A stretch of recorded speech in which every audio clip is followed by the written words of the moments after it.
Friends, welcome to books মানে বৈঠকখানা। আমি উদিতা আজকে চলে এসেছি আরেকটা নতুন বই নিয়ে।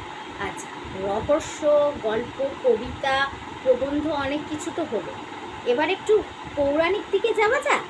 চল, আমি আজকে তোমাকে দেখাবো যে নতুন এক পৌরাণিকা আমার হাতে উঠে এসেছে এবং সেটি কি।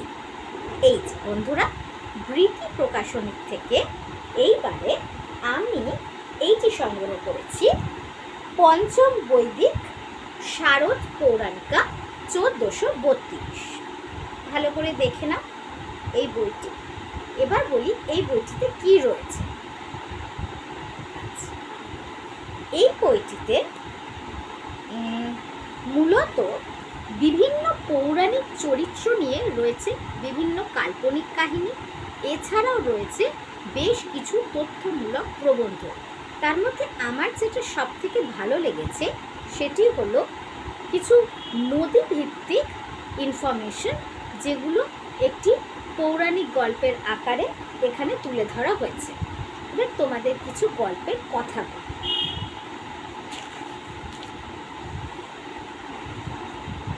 এটি হচ্ছে সূচিপত্র।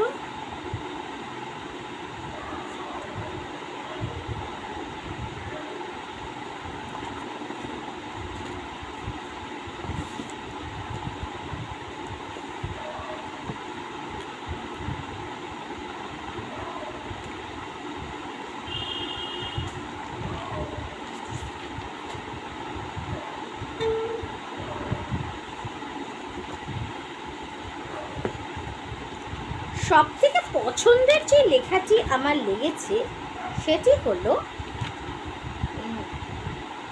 বলছি তোমাদের,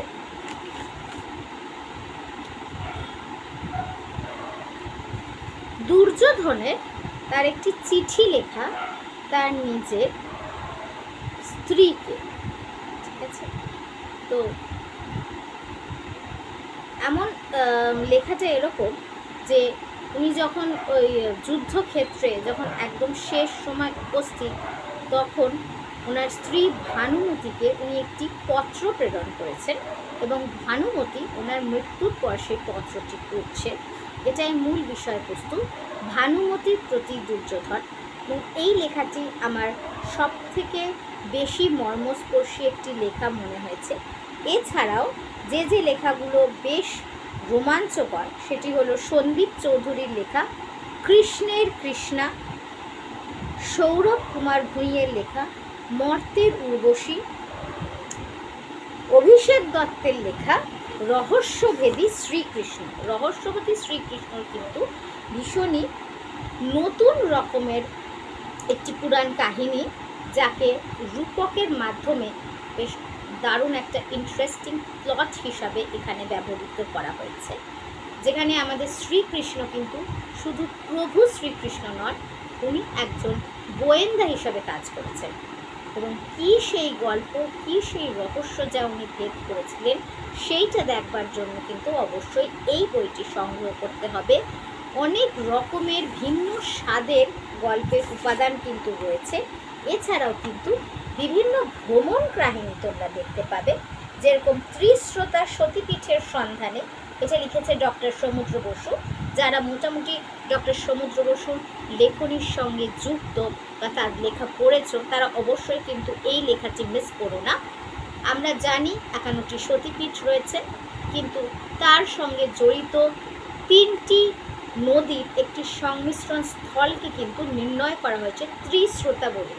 আবার অনেক সময় তাকে তিস্তা নদীও বলা হয়েছে। এই নিয়েই একটি পুরো ভ্রমণ কাহিনী এখানে রচিত হয়েছে ডক্টর সমুদ্র বসু দ্বারা, এবং দারুণ লাগবে। তো প্রতিটি পাতায় যেন নতুন নতুন রহস্য, নতুন নতুন গল্প, কিছুটা চেনা কিছুটা অচেনা।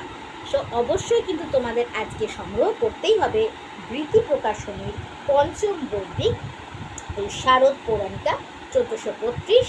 যারা এখনও সংগ্রহ করেনি তারা অবশ্যই কিন্তু সংগ্রহ করতে পারো। আমি বলে দিচ্ছি এটার মূল্য কত।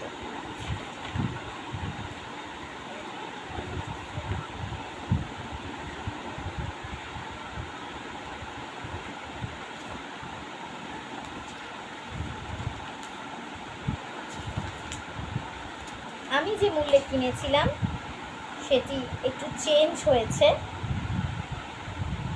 আপাতত এটার মুদ্রিত মূল্য, এই যে সংস্করণটি যেটি বইমেলায় পাওয়া যাচ্ছিল, এই সংস্করণটির মুদ্রিত মূল্য হচ্ছে 425।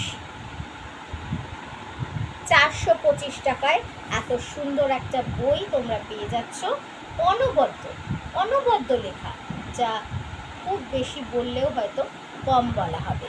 তাহলে বন্ধুরা, আজকে এ পর্যন্তই। আরও ইন্টারেস্টিং এরকম ভিডিও পেতে অবশ্যই লাইক, কমেন্ট, শেয়ার করবে এবং সাবস্ক্রাইব টু বুকস মানে বইটা খাতা।